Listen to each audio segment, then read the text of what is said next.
Little boys playing, watched over by a mom they are too young to remember.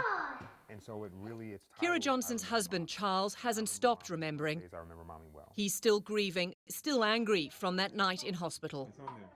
I can see the Foley catheter coming from Kira's bedside begin to turn pink with blood. He says doctors told them now 3-year-old Langston's birth would be a routine cesarean section. I just held her by her hands. I said, please, look, my wife isn't doing well. And this woman looked me directly in my eyes and she said, sir, your wife just isn't a priority right now. It wasn't until 12:30 a.m. the next morning that they finally made the decision to take Kira back to surgery. As critical minutes turned into hours, Johnson says he was continually ignored by staff at Cedars-Sinai Hospital in Los Angeles as Kira's health continued to suffer. When they took Kira back to surgery and he opened her up, there were 3.5 liters of blood in her abdomen from where she had been allowed to bleed internally for almost 10 hours. And her heart stopped immediately. Johnson is suing the hospital for the loss of his wife, and with the case pending, Cedars-Sinai told CNN in a statement that they could not respond directly because of privacy laws, but that Cedars-Sinai thoroughly investigates any situation where there are concerns about a patient's medical care. Kira was a successful entrepreneur who spoke 5 languages. This is video she recorded teaching her firstborn son to speak Mandarin.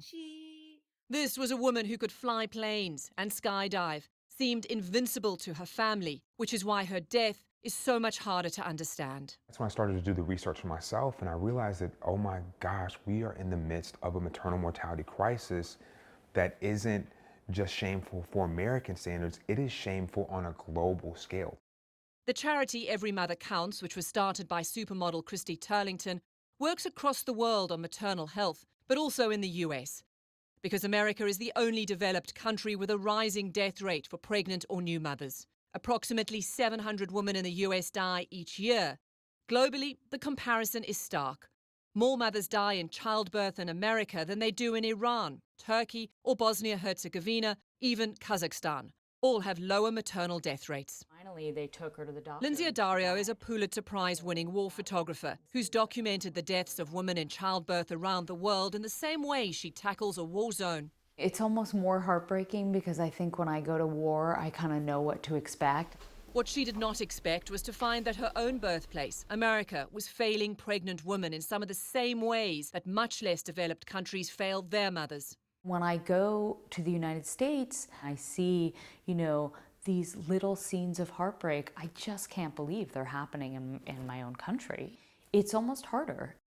Every Mother Counts says many of their deaths are because of an unequal healthcare system and systemic racism.